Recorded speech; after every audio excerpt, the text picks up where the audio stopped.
What the left needs to hear about Trump. Hey, it's Prince of Queens, and I have been thinking about the left's current reaction to the Trump presidency, and I think people obviously need to cool their jets, and everybody needs to come down really hard on the more hysterical members of the population who are saying that the sky is falling, and tell them to get a grip, because they're going to ruin things for America and potentially all of humanity.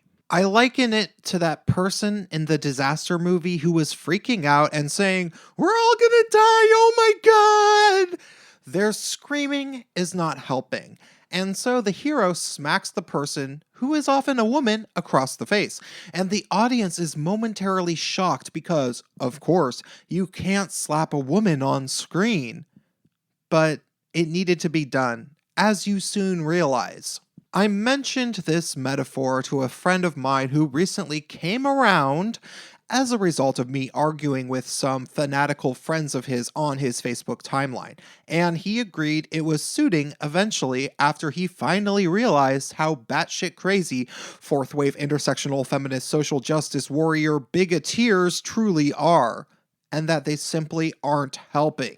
A few of them had flipped out on me because I had the audacity to say, in so many words, that Trump voters might possibly not all be a bunch of screaming white racists for believing themselves to have been discriminated against for being white. His friends called me a racist white supremacist for saying that they were wrong to categorize several millions of people they don't know as evil bigots.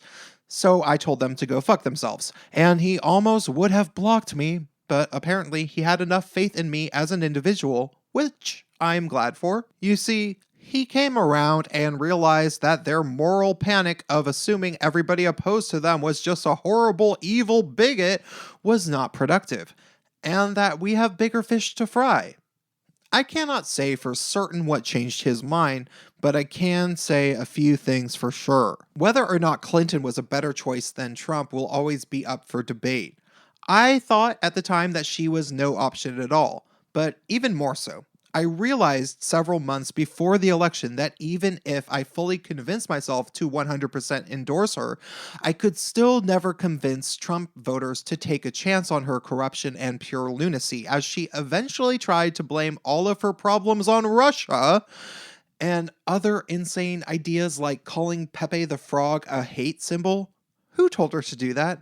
What I needed to do instead was get into the minds of the masses who were going to be supporting the winning candidate and compromise with them.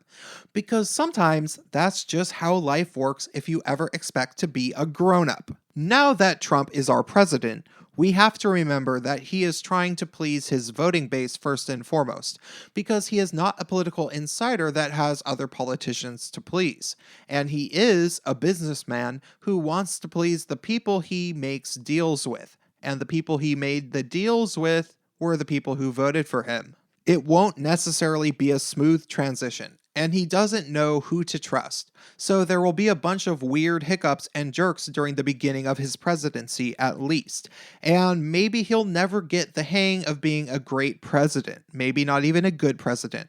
However, one of the biggest thorns in his side is not just leftists and their pussy hat protests, but leftist media, which is basically just outlets for corporations that have political ties, which almost unanimously have a business strategy of demonizing him at every turn. No matter what he does, right or wrong, these media companies have been told that their profits depend on making him look as bad as possible. That leaves the American people and the world in a very sticky situation, considering he is supposed to be taking care of all of us. Think of it in terms of the airplane pilot metaphor that you've hopefully heard by now. A pilot of an airplane has to maneuver a water landing during a storm, and instead of a cabin full of calm people, he also has to deal with people who are largely screaming their heads off.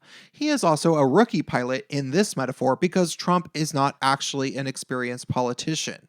More so, his flight attendants, which would be the media in this metaphor, are telling him and his co-pilot that they think he is literally Hitler and that he actually wants to kill all of them because he feels like it. And why are his flight attendants telling him that they think he's literally Hitler in this metaphor? This metaphor in which his flight attendants are the media? Because, for some fucked up reason, a rival company has paid off the flight attendants to fearmonger about the captain on every flight. And even though these people are actually on the plane themselves, the media, which are the flight attendants, are still yelling through the door to the cockpit in an effort to let him know for certain that they think he is going to crash the plane because he's literally Hitler and he literally wants to kill all of them for no reason. Then you think about his co-pilot, which would be, in this metaphor, his cabinet. Because of the sheer insanity of the situation, the pilot, Trump, is not entirely sure he can trust his co-pilot, because absolutely everybody else on the goddamn plane is seemingly hoping that he crashes the plane, even though they'll all die if that happens. It sounds like a dire situation. How could the pilot possibly do a good job? Fortunately, there's hope. You see, remember how at the beginning of this metaphor I mentioned that only 90% of the passengers were screaming their heads off that they were going to die? Well, perhaps you get to be that other 10% of the people on the plane. Perhaps you get to not scream your heads off and say that we're all going to die in a plane crash. Perhaps you, yes, you, as an individual, perhaps you get to be the one to tell the flight attendants that they are fucking insane and they might get everybody killed if they don't stop banging on the cockpit door and telling the pilot that he is literally Hitler. I have an aunt who is Japanese and from samurai lineage, and I guess this airplane thing literally happened to her one time, and my uncle likes to tell the story. I am not sure if she slapped a flight attendant or not, but she told the bitch to calm the fuck down and made her point. And I guess they landed safely because my uncle definitely brags about his wife doing this, at Thanksgiving and stuff on occasion. He likes to tell this story. Here's the thing. I don't give a fuck if you think Trump is a good guy, and I don't give a flying fuck if you think I'm a good guy because of your perception of my perception of Trump being a good guy.